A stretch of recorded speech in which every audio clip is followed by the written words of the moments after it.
ॐ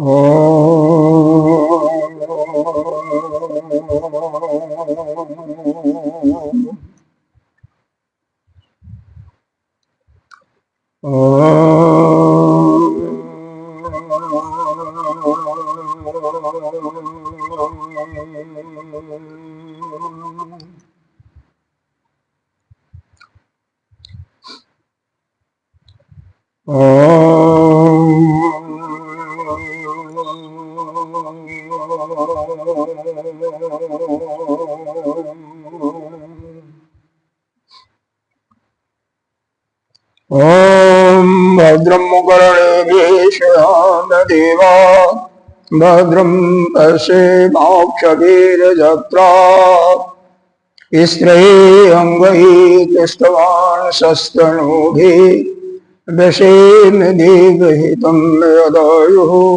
ॐ शान्तिः शान्तिः शान्तिः। ॐ स्वस्ति न इन्द्रो वृद्धसर्वाः स्वस्ति न पूषा विश्ववेदाः स्वस्ति नस्ताक्षर्यो वरिष्ठनेमिः स्वस्ति नो बृहस्पतिर्दधातु। ॐ शान्तिः शान्तिः शान्तिः। शङ्करं शङ्कराचार्यं केशवं बादरायणं सूत्रभाष्यकृतौ वन्दे भगवन्तौ पुनः पुनः। ईश्वरो गुरुरात्मीति मूर्तिभेदविभागिनी व्योमवद्व्याप्तदेहाय दक्षिणामूर्तये नमः। अखण्डमण्डलाकारं व्याप्तं येन चराचरं तदपदं दर्शितं येन तस्मै श्रीगुरुवे नमः।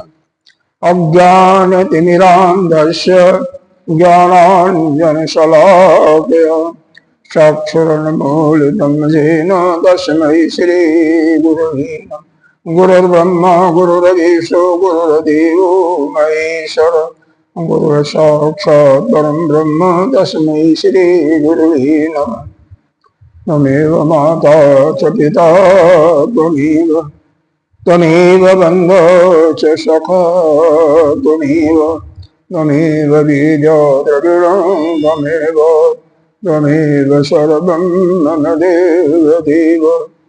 गजाननं भूतगणाधिसेवितं पपेतजम्बो फलचारुभक्षणम् उमाशतं शोकविनाशकारकं नमामि विघ्नेश्वरपादपङ्कजम्। अनंत श्री विभूषित श्री 1008 पंचायती महानिर्वाणी अखाड़ा की वरिष्ठ श्रोती एवं निष्ठ महामंडलेश्वर एवं उत्तर प्रदेश समाज की अध्यक्ष श्री सदगुरुदेव भगवान के चरणों में कोटि कोटि नमन बंदो। निर्वाण त्रिशाधीश्वर अनंत श्री विभूषित 1008 श्री पंचायती महानिर्वाणी अखाड़ा के आचार्य श्रोती ब्रह्मनिष्ठ वरिष्ठ महामंडलेश्वर एवं बीकानेर राजस्थान के राजगुरु श्री स्वामी जी के चरणों में कोटि कोटि नमन बंदो। संतजन मातृशक्ति भक्तजन सबके अंतःकरण में विराजमान आत्मस्वरूप परमात्मा को नमन करते हैं। हम लोग इस अथर्ववेदी मांडूक्योपनिषद की अलात शांति प्रकरण का अध्ययन कर रहे हैं। अलात शांति, अलात क्यों कहा गया? जैसे अलात यानी मशाल जल रहा है तो उसमें नाना प्रकार के चित्र बनते हैं, ऋजु वक्र यानी सीधा टेढ़ा गोल गोल जैसा उसको घुमाते हैं। लेकिन जिस समय मशाल बुझ गया, घुमाना बंद हो गया तो वह सारे जो उसके आकृतियां थी बिल्कुल बंद हो गई, वह शांत हो जाता है। उसी प्रकार से हमारे चित्त में जो नाना प्रकार का जो स्पंदन आता है, इससे यह मिथ्या जगत के जो दैत भाव है उसमें सत्य बुद्धि के कारण ही आता है। जिस समय यह स्पंदन शांत हो जाता है, यह हमें ज्ञान की अनुभूति हो जाती है, उस समय हमारा चित्त शांत, ज्ञान की अनुभूति से शांत हो जाता है। और दूसरे शब्दों में कहें कि स्पंदन बंद हो गया तो भी आप अपने स्वरूप में स्थित हो गए, दोनों वाइस वर्षा है। तो किस प्रकार से आप अपने स्वरूप में स्थित होंगे, इसी का यहाँ पर चिंतन चल रहा है। पिछले कारिका में यही बताया गया कि जब कोई वृत्ति चित्त से उठती है और वह वृत्ति निवृत्त हो जाती है, मतलब वृत्ति समाप्त हो जाती है। समाप्त कैसे होती है? जब उसको ऐसा भास हो जाता है कि सामने वाली वस्तु तो वास्तव में वह कल्पित वस्तु है, आभासी वस्तु या आभासी है, सिर्फ मालूम हो रहा है मरीच का जैसे, वास्तव में है नहीं, तो वह वापस आ जाती है। उसी समय जब चित्त में कोई वृत्ति नहीं उठती, दूसरे वृत्ति उठने के बीच में जो गैप होता है, उस समय आप अपने स्वभाव में होते, अपने स्वरूप में स्थित होते हैं। वही आपका अज, अद्वैत, अभय, विभो आपका आत्मा है, उसी का अनुभव करना है। बता दिया गया यद्यपि पिछले कारिका में कि ज्ञानियों के लिए जब विषय का अभाव हो जाता है तो वही साम्य यानी निर्विषय, जब चित्त निर्विषय हो जाता है तो उसी को अज कहते हैं, अद्वैत कहते हैं। फिर भी यहाँ पर प्रश्न जिज्ञासु ने पूछा कि पुनः अपि कीदृश असौ बुद्धानां विषय इत्याह, यह ज्ञानियों का विषय किस प्रकार से है? क्योंकि यद्यपि आपने बताया है ठीक है, लेकिन इसे और स्पष्ट करें। तो ज्ञानियों का विषय या कैसे बनता है उसको स्पष्ट रूप से बताएं। तो बताते हैं क्या? अजम अनिद्रम स्वप्नम प्रभातम भवति शयम शक्यदभातो हि एष धर्मो धातु स्वभावतः अजम निद्रम स्वप्नम प्रभातम भवति शयम शक्यदभातो हि एष एष ही एव ऐश, मतलब संधि विच्छेद एव ऐश, हाँ, धर्मो धातु स्वभावतः।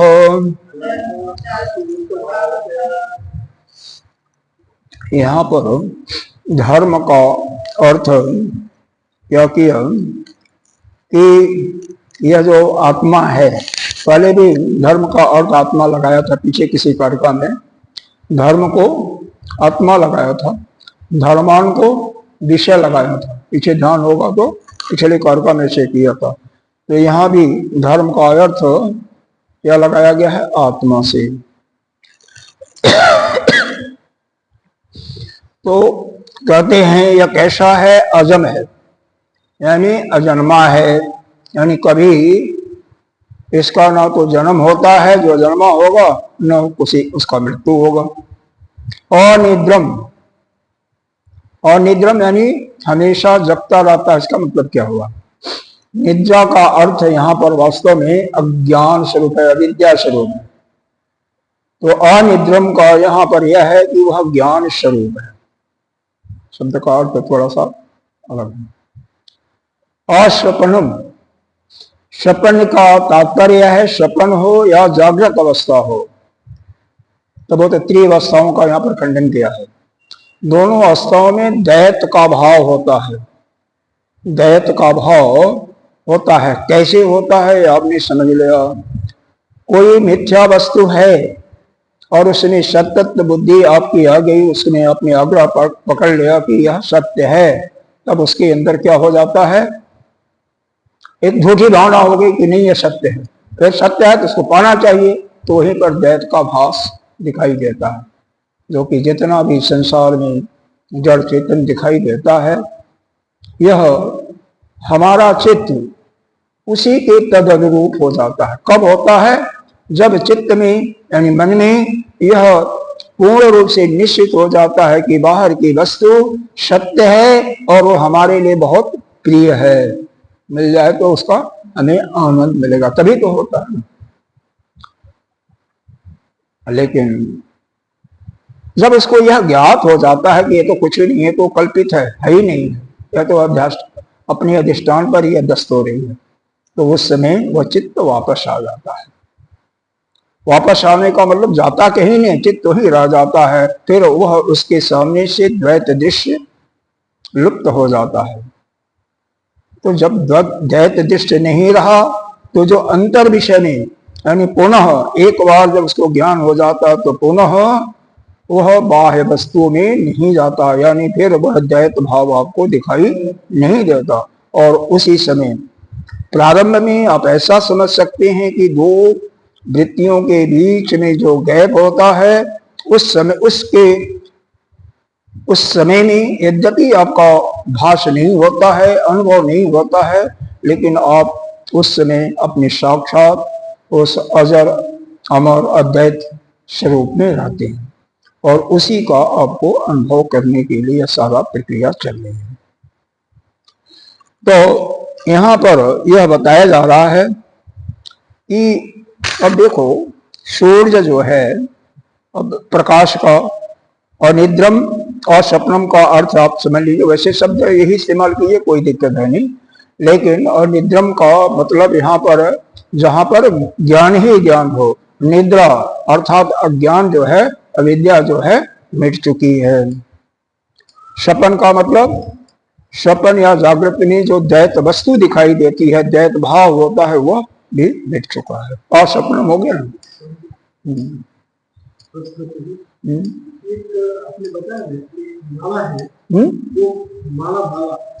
माला हमने नहीं नाम लिया माले का, माला है, माला ना, तो मैंने तो माला का नाम ले लिया, तो आपने कहा, आपने बताया तो गलत हो गया ना। आप बताइए कि माले में सीधे कैसे कहिए ना। माला का जो मलका है, दूसरा मलका घुमाता है, तो उसकी जो अवस्था अपने अभी डिस्कस किया, तो वो जो अवस्था है वो कैसी होती है? माला की नहीं बात हो रही है, वृत्ति की बात हो रही है। हाँ, तो वृत्ति और माला में बहुत अंतर है। देखो ऐसा है, सुनिए, ऐसा है, प्रसंग के अनुसार ही प्रश्न करोगे तो अच्छा रहेगा। वह प्रश्न से बहुत दूर जा रहे हो। या तो या ऐसा कहो, आपका जाप क्रिया चल रही है और आराम से जाप कर रहे हो, चाहे आप माला रखो न रखो, जैसे अहम ब्रह्मास्मि, अहम ब्रह्मास्मि, जब यहाँ पर गैप होता है, उस गैप में आप अपने स्वरूप में होते हैं। जब कोई वृत्ति आपके चित्त में नहीं आती, जिस समय वृत्ति आती है, क्योंकि आप जाप कर रहे हो, तो वृत्ति का आना जाना बंद हो जाता है। आपका ध्यान कहाँ पर है? उस मंत्र पर है। तो बीच में जो गैप देते हो, उस समय वह मंत्र का भी जाप नहीं होता है और चित्त शांत होता है। उसी अवस्था को कहा जाता है। उसी अवस्था में जब चित्त बिल्कुल शांत है, जैसे शरीर बिल्कुल शांत रूप में बैठे हो, शरीर में कोई हिलडुल नहीं है, उसी प्रकार से आपके मन में किसी प्रकार का, चित्त में कोई स्पंदन नहीं हो रहा है, वही आपका अपना स्वरूप है। उनके कहने का अभिप्राय यही है, चाहे वह किसी भी तरीके से करो, लेकिन यहाँ पर व्यक्ति का ही वह दृष्टांत दिया गया है। और वृत्ति चूंकि अपने आप ही आती रहती है। जैसा आपका संस्कार होगा, आपके चित्त में जैसा नाना प्रकार के जन्मों से संस्कार भरे होंगे, उसके अनुसार वृत्तियां आती रहती हैं। वृत्तियों पर ध्यान न देते हुए धीरे धीरे प्राणायाम के माध्यम से या ज्ञान के माध्यम से, ज्ञान का माध्यम क्या होगा? ज्ञान का माध्यम यह होगा कि यह संसार जो है अनित्य है। यह जो वृत्ति हमें दिखाई दे रही है, यह सत्य नहीं है, यह मिथ्या है। ऐसा चिंतन करोगे तो धीरे धीरे वृत्ति का उठना कम होगा। पहले एक बैग नहीं बंद होता है, धीरे धीरे बंद होगा। या प्राणायाम के माध्यम से सांसों को जो रोक लेते हैं, हम कुंभक की क्रिया कहते हैं, तो जब तक आपका कुंभक बढ़ेगा उस समय कोई वृत्ति नहीं उठेगी। तो ये योग दर्शन के साधन पाद का 50 या 51 श्लोक है, उसके अंदर यह प्राणायाम बताया गया है। जब स्वभावतः श्वास रुक जाती है, यह कुंभक की क्रिया बिना प्रयास के, अप्रयास से सांस रुक जाती है, तो वही अपना स्वभाव होता है। प्रयास नहीं कर रहे हैं, प्राणायाम करते हुए कि हम सांस को, नासिका को बंद करके सांस को रोकते हैं, तो वहां पर बिना प्रयास के सांस रुक गई, यानी कुंभक की अवस्था आ गई, तो वही जो है अपना स्वरूप उसी में होता है। जितना देर तक वो अवस्था रहती है, उतना ही आपको आनंद आने लगता है। और यह नित्य प्रति अभ्यास करने से, जिसको 10 सेकंड भी का गैप हो गया, धीरे धीरे उसको बढ़ा करके घंटों में लाया जा सकता है। घंटों या दिन में ऐसे लोगों ने लाया है, इसीलिए ऐसा कहा जाता है। धीरे धीरे अनुभव, और जब आनंद होने लगेगा अपने आप ही होता रहेगा। लेकिन एक बात और है यहाँ पर, यह क्रिया करते समय हमेशा किसी निश्चित शिक्षक के सानिध्य में ही करना चाहिए। क्यों? 2 प्रकार की अगर आपको समस्या होगी तो कभी भूल करके भी कुंभक नहीं करना चाहिए। कौन सी? हार्ट के पेशेंट यदि आप हैं, आप में ब्लड प्रेशर हाई है। तीसरा एक चीज और होता है, जो सांस के जो मरीज होते हैं उनके लिए भी बहुत जरूरी है कि कुंभक नहीं करना चाहिए। शुरू भी करें स्वास्थ्य ठीक होने पर तो बहुत धीरे धीरे 5 सेकंड 10 सेकंड का अभ्यास से बढ़ाएं, नहीं तो इसका दुष्परिणाम होता है। तो जितना बताया जाता है उसका पालन करना चाहिए, लेकिन कैसे? अच्छी तरह से समझ करके। और उसको छोड़ो, क्योंकि हमारा सिद्धांत यहाँ पर वेदांत का है, तो आप ज्ञान से उसको बाधित करो ना। ज्ञान के दृष्टिकोण से जगत क्या है? मिथ्या है। उपनिषद स्वयं श्रुति कहती है, ईशावास्यदं सर्वं यत् किंचित् जगत्, जो कुछ है केवल परमात्मा है ना। तो जब सभी वस्तुओं में आपको परमात्मा का ही बोध होने लगेगा, अपने आप ही सब वृत्तियां बाधित हो जाएंगी। न तो कुंभ की अवस्था पड़ेगी, न किसी चीज के करने की। और वास्तव में ज्ञान की प्राप्ति में कुछ करना नहीं होता है, केवल श्रवण मनन और निध्यासन, सुनते सुनते बोध हो जाता है। महाराज जी कुछ समझ में आ रहा? पहले तो अब नहीं थे, 2-4 दिन से आ रहे हैं, धीरे धीरे आ जाएगा। जहां पर शंका हो पूछ सकते हैं, क्योंकि जब तक मन में कोई चीज शंका होती है, भ्रम होता है, तब तक उसका परिणाम अच्छा न होकर के अनर्थ भी हो सकता है। गलत सोच आ जाए तो इसका ध्यान रखना चाहिए। तो यहाँ पर जो बताने का अभिप्राय यह है कि जब वृत्ति लौट आती है, लौटती कब है? जब हमें ज्ञान का अनुभव हो जाता है, ज्ञान हमारे अंदर, ज्ञान की दीप जल जाती है। लेकिन एक बार यदि ज्ञान की दीप जल गई तो पुनः वह जो है लुप्त नहीं होती, वह ज्ञान जाता नहीं है। इसीलिए आपके सामने से द्वैत भाव हमेशा हमेशा के लिए गायब हो जाता है। शुरू में तो आपको प्रयास क्या करना है कि वृत्तियां आ रही हैं, जा रही हैं, धीरे धीरे ध्यान के माध्यम से या चिंतन के माध्यम से वृत्ति को कम करें। तो बीच में जो गैप होता है उसमें अपने स्वरूप का अनुभव करने का प्रयास करें। नहीं होता है, आसानी से नहीं होता है, धीरे धीरे प्रयास करेंगे तो बहुत समय के बाद अभ्यास से निश्चित रूप से होगा। तो यहाँ पर यही चीजें बता रहे हैं कि वह अजम है और निद्रम है और स्वप्न, यानी वह प्रकाशमान है, ज्ञानमान है, उसमें द्वैत भाव का भी अभाव है। प्रभातम वह क्या है?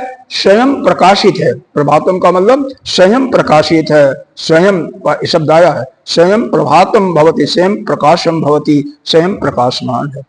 शक्यत भातो निचले लाइन का ही एव ऐसा धर्मो धातु स्वभावता।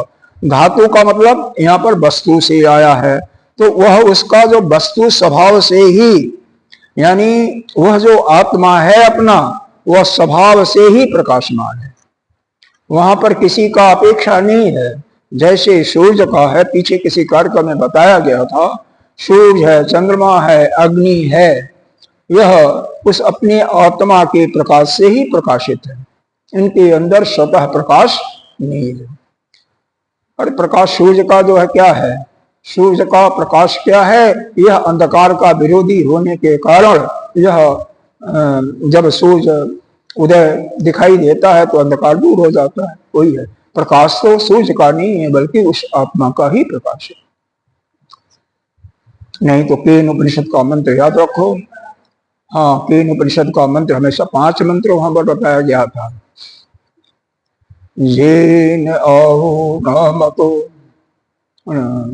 जस्य आहु न मतो येन आहु मनोमतम तदैव ब्रह्मं त्वं वेद्धि न इदं जद इदं उपासते। हाँ, मतलब जिसका मन चिंतन नहीं कर सकता है बल्कि जिसकी शक्ति से वह मन चिंतन करता है, वही वह ब्रह्म है। वह ब्रह्म नहीं है जिसकी आप उपासना करते हो, भक्ति करते हो। क्योंकि भक्ति जो करते हो, उपासना करते हो, वह तो सगुण साकार है। यहाँ पर उस पर ब्रह्म की बात हो रही है, तो वह ब्रह्म का ही है, अवतार है। ब्रह्म का जो अवतार है उसकी ही आप पूजा कर रही हो, चाहे गणेश जी की कर रहे हो, शिव जी की कर रहे हो, राम का कर रहे हो, किसी का जो सगुण साकार रूप है। यहाँ पर याद रखें, वो पिंडी जो होती है शिव जी की, जिस पर जट चढ़ाते हैं, वह निर्गुण निराकार है। और जो भगवान का फोटो है, शिव जी का गले में मुंडमाल डाले हुए माता पार्वती भी हैं, तो वह सगुण साकार स्वरूप है। ठीक है, तो हम जो यजन करते हैं, पूजन करते हैं, ध्यान करते हैं, वह सगुण साकार रूप का, वही हमारे लिए उचित भी है कि सगुण साकार से अपनी साधना प्रारंभ करनी चाहिए। जगह जगह बताया गया है, लेकिन वही ब्रह्म नहीं है, बल्कि ब्रह्म कौन है? जिसकी शक्ति से आपका मन चल रहा है, जिसकी शक्ति से आपका प्राण चल रहा है, जिसकी शक्ति से आपको जगत दिखाई दे रहा है, जिसकी शक्ति से आपको शब्द सुनाई पड़ रहा, जिसकी शक्ति से आपका भोजन पच रहा, वही ब्रह्म है। और वह सभी प्राणियों के अंदर ही बैठा हुआ। तो इस चीज को थोड़ा, हाँ, अभी दूसरे रंग का बता रहे हैं ना। सकृत भातो, वह वस्तु स्वभाव से प्रकाशमान, इसका भी अर्थ होता है। ऊपर तो भगवान का लक्षण दे दिया, आत्मा का लक्षण बता दिया कि अजम है, ज्ञान स्वरूपा है, और उसमें द्वैत भाव नहीं, यानी अद्वैत है। ठीक है, और प्रकाशमान है। नीचे वाली लाइन में दे रहे हैं धातु स्वभावतः, वह वस्तु स्वभाव के कारण ही। धर्मा का अर्थ है यहाँ पर आत्मा ले लें कि वह आत्मा, यह नित्य ही ऐसा, ऐसा माने वह आत्मा नित्य ही सकृत भातो, वह अपने आप ही प्रकाश है, प्रकाशमान है। यहाँ पर 2 प्रकाशमान आता है, प्रभात का भी अर्थ है और सकृत भातों का भी अर्थ प्रकाश है। यहाँ पर प्रकाश स्वयं प्रकाशित है, वहां पर प्रकाशित है, और यहाँ पर वो अपने स्वभाव से प्रकाशमान है। ठीक है ना।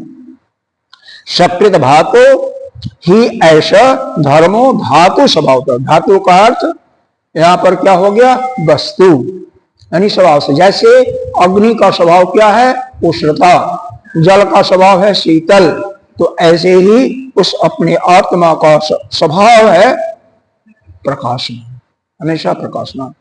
आप तो कभी कमरे बंद कर लो, लाइट बंद कर दो, ऑफ कर लो, स्विच ऑफ कर दो, खिड़की बंद कर दो, फाटक बंद कर दो, 5 मिनट या 2 मिनट के बाद बैठो, देखोगे कि सभी वस्तुएं साफ साफ आपको दिखाई दे जाएंगी। यहां तक कि कई बार हमने देखा चश्मा वगैरह भी दिखाई देता है। हाँ, तुरंत नहीं, तुरंत आपके दृष्टि में कुछ नहीं आएगा, कुछ देर शांत रहिए तो वह आपके आत्मा के प्रकाश से सब कुछ दिखाई देता है, क्योंकि आपको स्वयं प्रकाशित है। यही इसका मतलब है। और ये भाष्य देखते हैं, समझ में आ गया ना अर्थ। स्वयं एव तत्प्रभातम भवति। अब देखो, तत्प्रभातम, तत् माने वह, कौन, आत्मा, प्रभातम माने प्रकाशित, वह स्वयं ही प्रकाशित है। न आदित्य अपेक्षम, आदित्य के अपेक्षा नहीं है। आदित्य जैसे वह तो स्वयं प्रकाशित नहीं है, आदित्य तो उस आत्मा के कारण प्रकाशित है। तो जैसे आदित्य प्रकाशवान हो रहा वैसा नहीं है, मतलब स्वयं प्रकाशमान है ना। स्वयं ज्योति, बाद में अर्थ कर दिया, स्पष्ट कर दिया, स्वयं ज्योति है, स्वयं प्रकाश युक्त है, स्वभावम इति अर्थ, उसका स्वभाव ही है प्रकाशमान, प्रकाशवान उसका स्वभाव ही है, बिल्कुल स्पष्ट कर दिया। सकृत भातः सदैव विभात इति एतद एष एवं लक्षण आत्माख्यो। यह जो ऐसे लक्षण वाला, यह जो आत्मा नामक धर्म है, यह धातु स्वभावतः यानी वस्तु स्वभाव से ही यह सकृत भाव यानी प्रकाशित है। यह जो ऐसे लक्षण वाला, कौन ऐसे लक्षण वाला, वह जो अजम है, निद्रम है, अस्वप्नम है और प्रकाशमान है, वह ऐसा जो है वह लक्षणों वाला, वह अपने स्वभाव से ही, जिसको आप आत्मा कह रहे हो, स्वयं ही प्रकाशित है, अपने स्वभाव से या वस्तु स्वभाव से स्वयं ही प्रकाशित है। भाष्य तो बहुत आसान है, मुश्किल नहीं है, क्योंकि इसमें कारिका में बहुत ज्यादा कठिन कोई शब्द भी नहीं है, क्लिष्ट शब्द नहीं है। हाँ, अर्थ कई बार आपके समझ में नहीं आएगा, तो इसीलिए थोड़ा सा उसको खोला जाता है। अब आत्मा की दूरदर्शिता का हेतु बताया जा रहा है कि दूरदर्शिता का मतलब, जब इतना वह आत्मा स्वयं प्रकाश है, उसका स्वभाव भी है प्रकाशवान, तो क्यों हमें दिखाई नहीं देता, हमें इतना परिश्रम क्यों करना पड़ता है। उसके लिए देखो, अब यह शायद आपके सभी लोगों का प्रश्न हो सकता है, क्यों नहीं उसकी उपलब्धि होती है हमें, क्यों नहीं आसानी से उपलब्धि होती है। इसके लिए बताया गया है, एवं उच्यमानम अपि परमार्थ तत्वम कस्मात् लौकिक एनो गृहत इत्युच्यते। जैसा कहा गया है, एवं उच्यमान अपि, जैसा कहा गया, पीछे जैसा बताया गया है, क्या बताया गया है कि परमार्थ तत्व का मतलब, यहां पर परमार्थ तत्व को बाद में लाना, लौकिक एनम, लौकिक जो पुरुष हैं, जो संसारी जो पुरुष हैं, उसको उस परमार्थ तत्व का, वह जो शुद्ध स्वरूप है, उसका बोध गृहतः इति उच्यते, उसका ग्रहण आसानी से नहीं होता। क्यों नहीं होता, तो इसका कारण कुछ है भाई, वह परमात्मा तो उपलब्ध है, स्वयं प्रकाशमान है, तो क्यों नहीं उपलब्ध होता। तो यहाँ पर यही कह रहे हैं, एक प्रश्न पूछा जा रहा है कि जो संसारी पुरुष हैं, लौकिक पुरुष हैं, उनको उस परमात्मा का बोध क्यों नहीं होता, इतना परिश्रम क्यों करना पड़ता है। भाई सभी लोग तो परिश्रम कर रहे हैं ना आत्मा को जानने के लिए ना। तो अगली कारिका में इसका उत्तर देते हैं, सुखम अव्रियते नित्यम दुखम बिभ्रियते सदा यस्य कस्य च धर्मस्य ग्रहेण भगवान असौ। यहाँ पर सुखम का अर्थ लेना है अनायास ही, और ब्रियते का अर्थ है यहाँ पर ढक लेता है, आच्छादन करना। यहाँ पर दिया होगा, कर्क में दिया होगा अनायास आच्छादतः, तीसरे लाइन में भाष्य में दिया होगा। मतलब शब्द का अर्थ यहीं पर दिया हुआ है, बशर्ते आप उसको पकड़ पाए। पकड़ने के जो नियम है उन्होंने बता दिया था। अब इसमें यह है, थोड़ी सी परेशानी क्या है, एक ही प्रकार के अक्षर से कारका का शब्द भी लिखा हुआ है और अर्थ भी लिखा हुआ है, लेकिन जहां पर श्रुति का मंत्र है वहां पर ऐसा नहीं है। मंत्र दूसरे प्रकार से लिखा जाता है, अर्थ दूसरे प्रकार से, जिससे सीधे समझ में आ जाए। यहाँ पर भगवान भाष्यकार ने सोचा कि तो आसान है, इसलिए शायद यहाँ पर क्रम का भी ध्यान नहीं रखा है। कई बार अर्थ पहले और कारका का शब्द बाद में, ऐसा भी देखिएगा आप। इसीलिए थोड़ा सा पकड़ने में कई बार मुश्किल सा महसूस होता है। तो सुखम आवृते नित्यम, सुखम सुख कैसे ढकता है? तो यहां पर धर्म का अर्थ जो है ना, यहां पर धर्मस्य आया है ना, देखो हर एक का यहां पर धर्म का अर्थ दैत भाव को लेकर के है, दैत भाव को लेकर के। आगे देखेंगे तो कहीं इसमें लिखा होगा धर्मस्य ग्रहण का अर्थ दिया हुआ है, ग्रहण आवेशेन मिथ्या भी निविष्टतया, यह अर्थ दिया हुआ है। यह जो मिथ्या दिखाई दे रहा है, यह दैत, यही जो है अनायास ही आवेश, इसी के कारण से वह ढक दिया जाता। कौन? आपका ज्ञान, वह आपका आत्मा, आत्मा पर यह आवरण पड़ जाता है। हाँ, आवेश, आवेशीन, आवेशीन लिखा हुआ ना, आवेशीन लिखा, ग्रहण आवेशीन मतलब होता क्या, इसको समझो थोड़ा सा। यह जो आप को ज्ञान मान लीजिए हो गया, ज्ञान को होने के बाद भी आपको स्पष्ट दिखाई पड़ रहा है कि द्वैत वस्तु संसार में नहीं है, वो मिथ्या है, लेकिन वह अभी पक्का नहीं हुआ है, दृढ़ नहीं हुआ है। उस समय क्या होगा, आप अपनी दृष्टि को, या यह साधन काल चल रहा है, इसमें भी जितना अपने चित्त को संसार में लगाइएगा उतना ही बारंबार वह द्वैत भाव आएगा। तो इसमें क्या होना चाहिए कि संसार से अपने चित्त को अलग करना, ज्यादा से ज्यादा, कहीं भी रह रहे हैं संसार से अपने को अलग करना। क्यों? सुन सुन करके या देख करके नेत्रों से या पहले का अनुभव जो किया है वही हमने पतन के रूप में गिरा देता है। दृष्टांत के रूप में देखें, व्यास महाराज जी थे, जापान भगवान के 24 अवतारों में से माने जाते हैं। उन्होंने क्रौच पक्षी के जोड़े को देखा, उनके बच्चे थे, उनके साथ किस प्रकार से वह क्रीड़ा करते थे, दोनों नर और मादा, कैसे बाहर से भोजन ला करके उसके मुंह में डालते थे, तिलकारियां करते थे, कैसे जल पिलाते थे। यह देख करके यह जो सुख देखा वह उनके अपने अंदर वह भावना आ गई। कौन? वही अज्ञान का, कि हमें भी पुत्र प्राप्ति करनी चाहिए। कितना सुंदर है यह संसार जो है, बहुत ही आनंद देने वाला है नहीं, लेकिन मिथ्या आभास उनको भी हो गया। और फिर भगवान की कृपा, शादी भी होती है किसी अप्सरा से, और सुखदेव महाराज जी का जन्म भी होता है, असल में सुखदेव महाराज की उत्पत्ति होनी थी उनके माध्यम से, इसलिए सब प्रारब्ध भी होता है, सब कुछ होता है।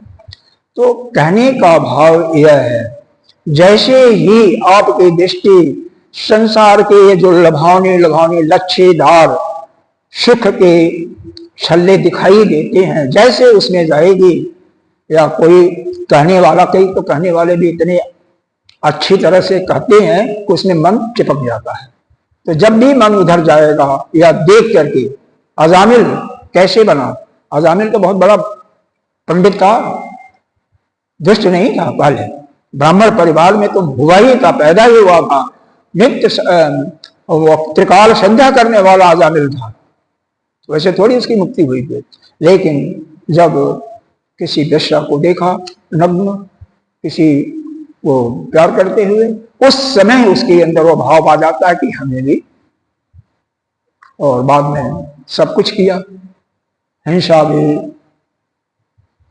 गांव वालों से तिरस्कृत भी होता है, उस वेश्या को अपने घर ला करके, मतलब वास्तव में तात्पर्य है कि देख करके या सुन करके या पिछला आपने उस सुख का अनुभव किया है, यही जो है आपको इस संसार के गर्त में गिराते हैं। नहीं तो यह द्वैत भाव आपको सामने नहीं आएगा। आप तो नित्य शुद्ध बुद्ध मुक्त हो ना, केवल एक भ्रमवश नहीं जानते हो। लेकिन समस्या क्या है, शुद्ध बुद्ध मुक्त होते हुए भी जब सुन करके दृष्टि के बल पर या संसार पर नजर हमें जाती है, तो वहीं पर यह द्वैत भाव आता है। आपके अंदर यह अनुभूति होता है, यही सुख सबसे ज्यादा है, यह सुख तो हमें अवश्य मिलना चाहिए। फिर जैसे ही आया तो तैसे वह द्वैत भाव वही आवेश हो करके उसको ढक लेता है। किसको? उस आत्मा को ढक लेता है। और एक बार जब ढक लेता है तो बहुत सारे पापड़ बेलने पड़ते हैं, बहुत परिश्रम करना पड़ता। बताया है ना, दुखम गृह्यते सदा, वह इतना आसान नहीं, बड़े मुश्किल से, बड़े दुख का अर्थ मतलब बहुत कठिनाई पूर्वक अपने स्वरूप को वह प्रयास प्राप्त कर सकता।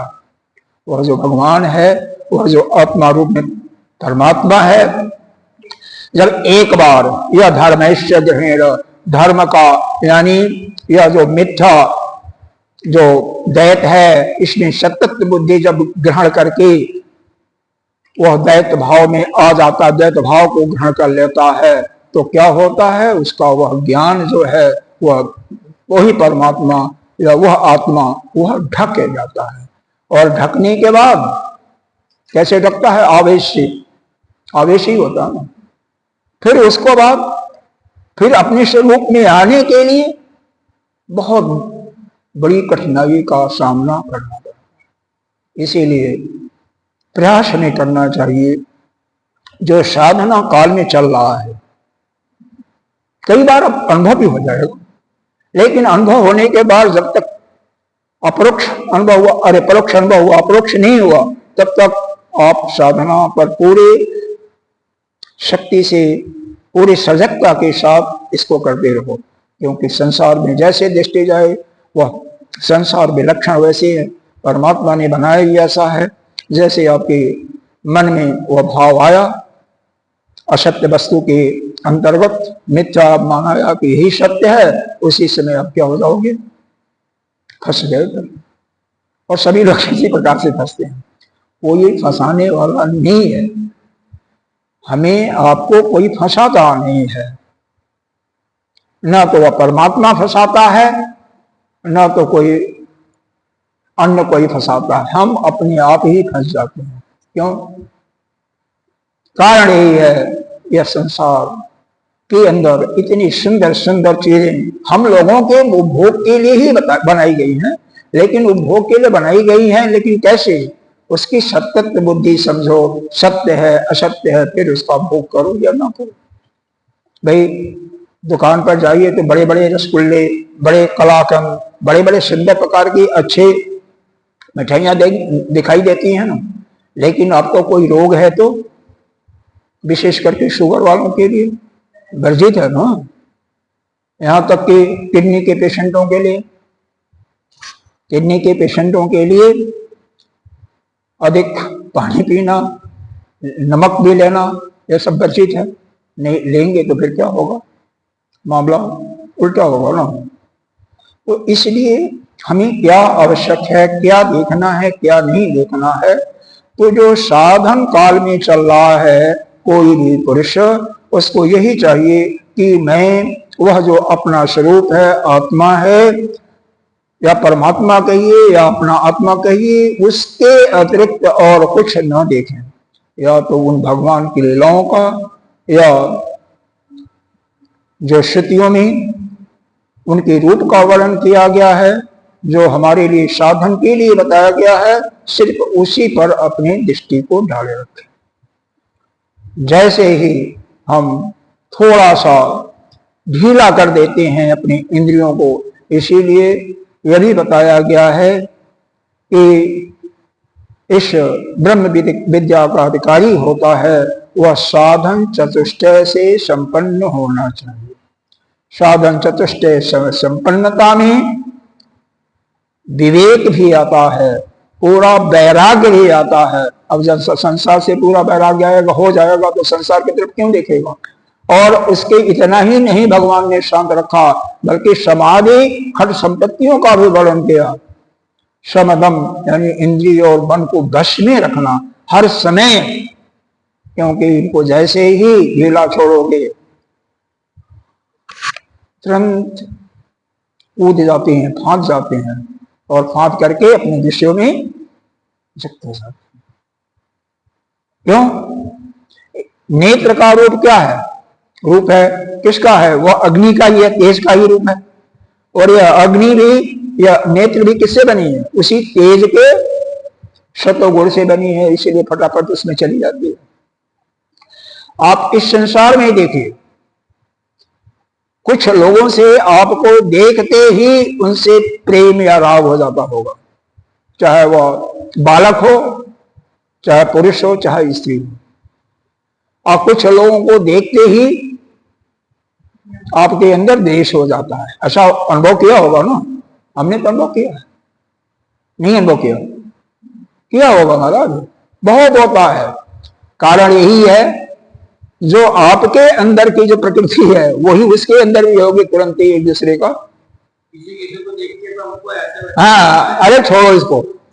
हाँ, उसको किसी भी तरीके से समझो, जब पिछले कर्मों का फल होगा उससे दुश्मनी रही होगी, जो कुछ समझो। लेकिन वास्तव में ज्योतिष शास्त्र के आधार पर तो हमने यही पाया, दोनों का जो, क्योंकि ज्योतिष भी एक शास्त्र माना गया, 10 शास्त्रों में से एक शास्त्र है, कि दोनों का संदेश यानी दोनों का राशि जब एक होता है, आपस में मित्र होते हैं, तो दोनों को देखते ही मित्रता हो जाती है। और दोनों एक दूसरे के अगर परम शत्रु होते हैं तो देखते ही बस उसके गुण अवगुण के विषय में जाने का बात ही नहीं होता, सीधे रिजेक्ट हो कर रहते हैं। कहीं न्यूट्रल होते हैं तो थोड़ा सा जाते हैं, नहीं तो नहीं जाते। तो यह सारा का सारा यह संसार ही ऐसा भगवान ने बनाया है ना, नाना प्रकार के भोगों को इसीलिए बनाया है ना। अरे सभी लोग अगर मुक्त हो जाएंगे तो ब्रह्मा जी का यह सृष्टि कैसे चलेगी? भगवान ने इतने परिश्रम से सृष्टि को रचा है तो कैसे चलेगी? इसलिए कहीं बिरला ही कोई अपने स्वरूप में स्थित हो पाता है, लेकिन मुश्किल नहीं। मुश्किल इस संसार में कोई चीज नहीं है तो क्या? अपने आप को, एक तो आपके अंदर मुख्यत्व की तीव्र भावना हो, आपका मन इंद्रिय सब अपने नियंत्रण में हो, आपकी पूरी श्रद्धा उस परमात्मा के प्रति हो, आपका चित्त उस परमात्मा में लगा हो, और ज्ञान तो आपका प्रतिभा खुली हुई हो, जागृत ही हो, और संसार से वैराग्य हो। संसार से वैराग्य होगा तो संसार में आपकी दृष्टि नहीं जाएगी। कोई संसार की बात करेगा तो उसमें आपको आनंद नहीं आएगा। जब आनंद नहीं आएगा तो अपने आप ही आप अपने साधना में ही पड़े रहोगे, उस समय आपका कोई अहित नहीं होगा। तो यही चीज यहाँ पर बताया गया है, सुखम आव्रियते नित्यम दुखम अब्रियते सदा जस्य कस्य च धर्मस्य गृहेण भगवान असौ। यह दैत धर्म का अर्थ यहाँ पर दैत रखना। जस्य कस्य का मतलब जैसे तैसे।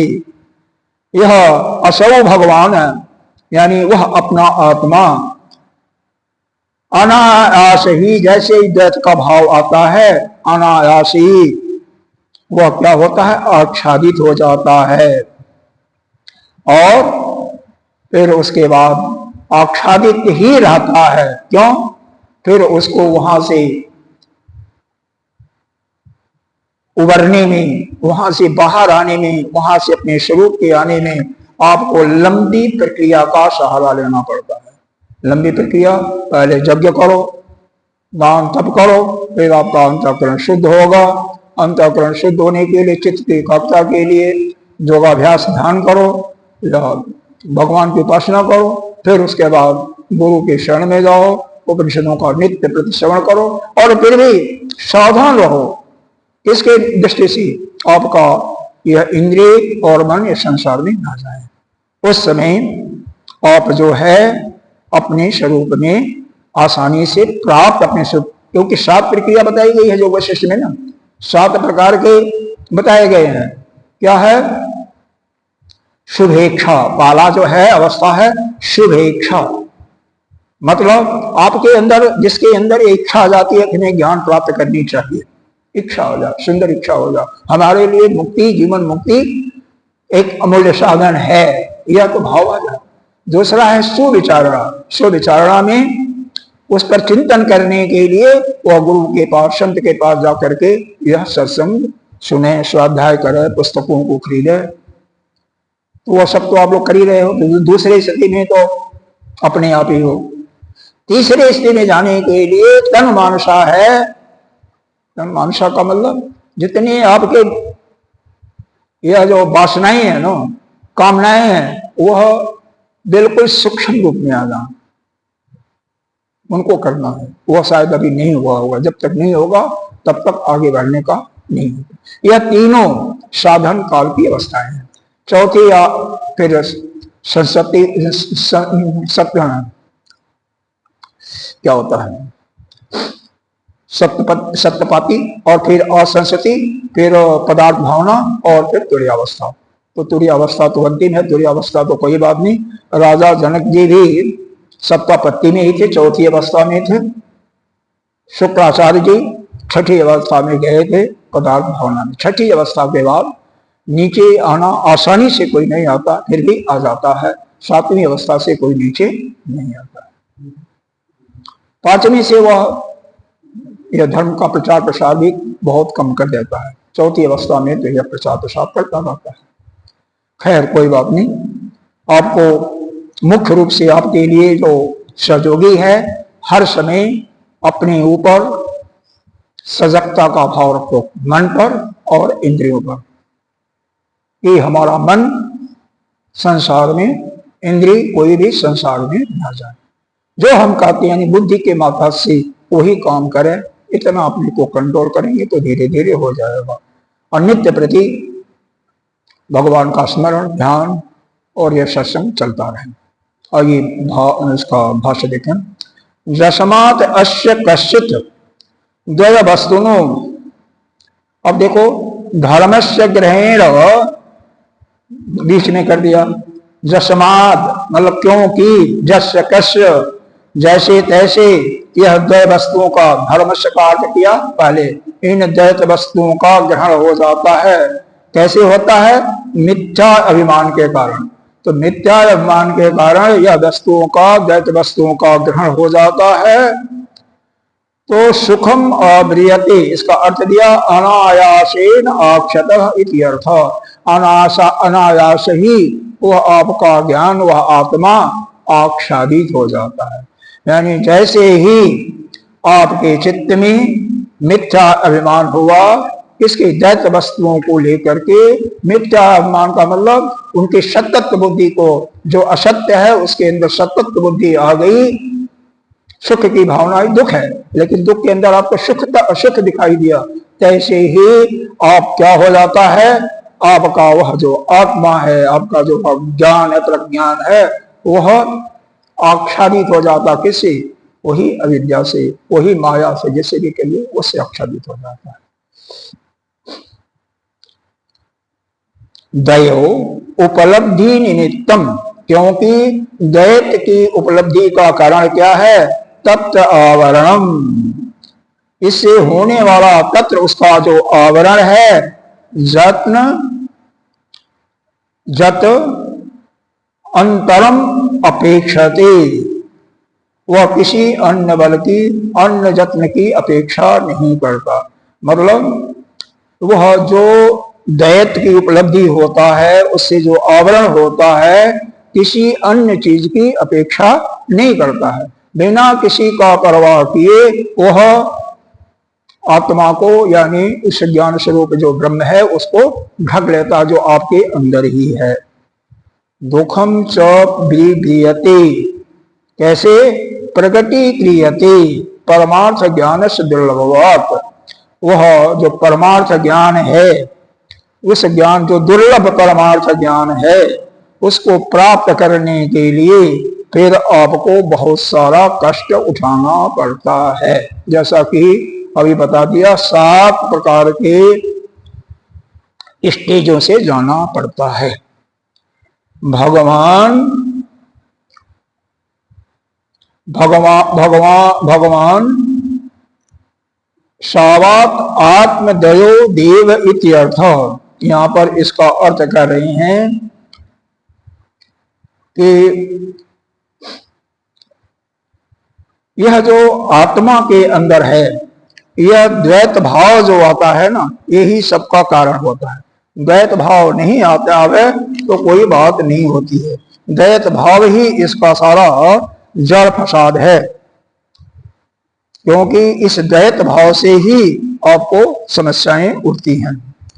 तो कठोपनिषद में एक श्रुति आया है कि आश्चर्यो वक्ता कुशलो अस्य लब्ध्वा, इसका, इस ज्ञान का जो वर्णन करने वाला है वह आश्चर्य रूप है। सभी लोग इसका वर्णन नहीं कर पाते हैं, और इसे ग्रहण करने वाला जो शिष्य है और भी निपुण होना चाहिए। मतलब जिसकी प्रतिभा जगी नहीं होती है, जिसकी बुद्धि प्रखर नहीं होती है, वह इस ज्ञान को ग्रहण नहीं कर सकता है।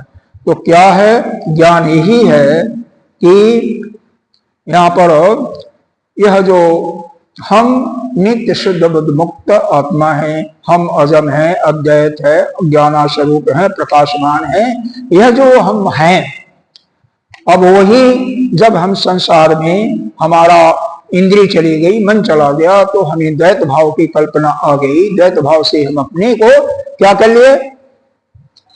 उसमें जो मिथ्या रूपेण है उसमें सत्यत्व बुद्धि का अनुभव कर लिया, जो दुख रूपेण है उसमें सुखत्व का अनुभव कर लिया, और उसके कारण से हमारा जो वह आत्मज्ञान है वह ढक जाता है। अब जब ढक जाता है तो फिर उसका आवरण को उठाने के लिए बहुत ही प्रयत्न करना पड़ता है। दुखम च विगते, बहुत कठिनाई से ही वह परमार्थ ज्ञान का आपको उपलब्धि होती है।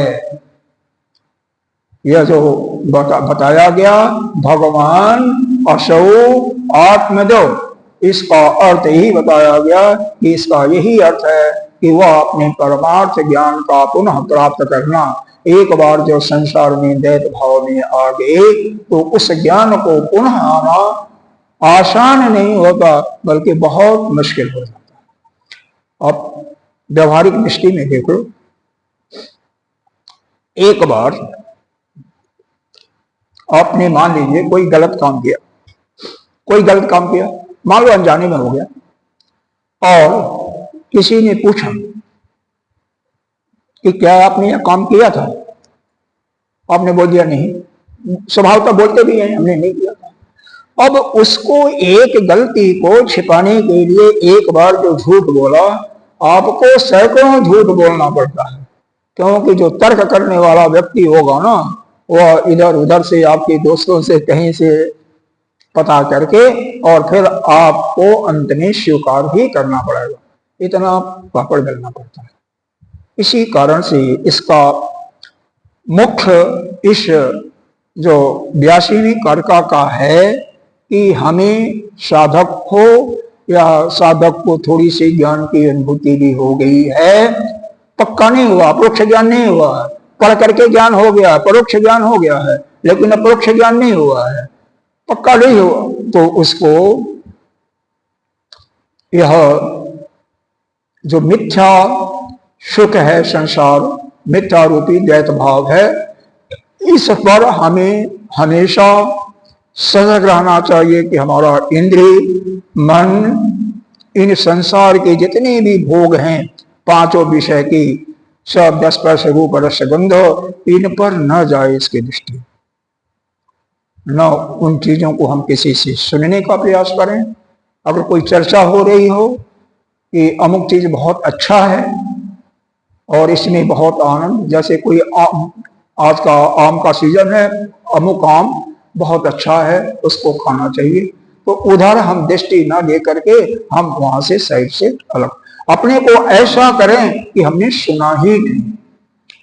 क्योंकि जैसे ही आपके अंदर यह भाव आ जाएगा कि भाई इसे प्राप्त करना चाहिए, तो क्या होगा, वह मिथ्या सुख का भाव दिखाई दे रहा था, लेकिन वास्तव में क्या था, दुख था। अरे आम, केला और चीकू, यह तीनों चीज आजकल के युग में, जबकि कितने परसेंट आंकड़ा है, 50-60% लोग भारत में ग्रसित होंगे इससे, हाँ डायबिटीज से, इतना हो गया, हर एक परिवार में ही होता, कोई कोई होता है।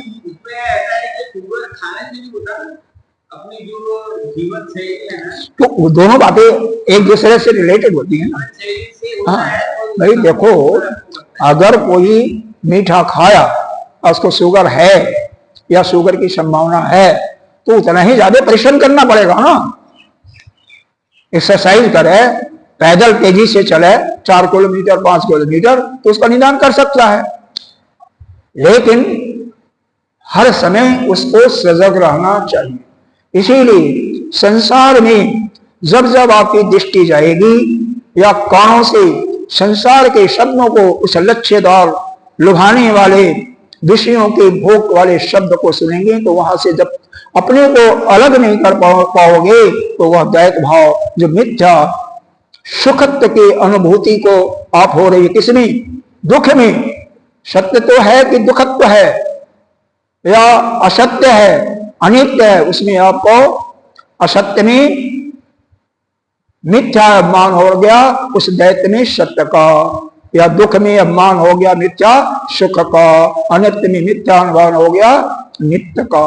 उससे अपने को अलग नहीं करोगे, तब तक आप इसमें दैत भाव में फंसोगे, और यह जो दैत होगा आपके ज्ञान को, आपकी आत्मा को ढक लेगा, और जब एक बार आच्छादित कर लिया, तो आपको इससे पुनः परमार्थ ज्ञान यहां से प्राप्त करने के लिए सारी प्रक्रियाओं से गुजरना पड़ेगा, यानी अथक प्रयास करना पड़ेगा, जिसमें बहुत ज्यादा कष्ट का प्राप्त करोगे। वही अग्निहोत्र भी करो, यज्ञ दान तप भी करो, योगाभ्यास ध्यान भी करो, भक्ति भी करो, और शास्त्रों का, उपनिषदों का श्रवण मनन निध्यासन करो, फिर वही प्रक्रिया चालू। इसलिए साधन काल में ही अपनी दृष्टि को संसार के भोगों से अलग रखो, तो कम से कम जिस स्टेज में है उससे आगे नहीं जा पाओगे ना, उस पर कंट्रोल रहेगा ना, और धीरे धीरे इसका मनन और निध्यासन के फलस्वरूप अपने अंदर उसका अपरोक्ष ज्ञान लाने के लिए, उसको अनुभूति प्राप्त करने का प्रयास करते रहो। नित्य निरंतर सत्संग चलता रहे तो निश्चित रूप से कल्याण होगा, इसमें कोई दो राय नहीं है। इसीलिए अब आगे के कार्यकाएं जितनी नहीं हैं, करीब 17-18 कार्यकाएं हैं, हर एक में इसी को बताने के लिए, पक्का करने का निश्चय किया गया है कि यह सब हमारे साधना में बाधक हैं। यह दैत भाव जो है, बिना इसको हटाए हुए हमारा कल्याण नहीं हो सकता है। यह परमार्थ ज्ञान में एक प्रकार से आवरण मुख्य आवरण है। इसका मतलब मुख्य आवरण का सबसे ज्यादा आपका क्या है? अरे भाई, वैराग्य ही, पूर्ण वैराग्य नहीं होगा ना। भगवान गीता जी ने तो अभ्यास और वैराग्य बताया है, तो संसार से वैराग्य करना ही पड़ेगा, उसके बिना कोई उपाय नहीं है। आगे कल ओम पूर्णमिदः पूर्णमिदं पूर्णात् पूर्णमुदच्यते पूर्णस्य पूर्णमादाय पूर्णमेवावशिष्यते। ओम शांति शांति शांति। हरि ओम श्री गुरुभ्यो नमः। हरि ओम। भीष्मं बादरायणं श्रोत्रभाष्यकृतो वन्दे भगवन्तौ पुनः पुनः ईश्वरो गुरुरात्मेति मौलिकेदो विभागः।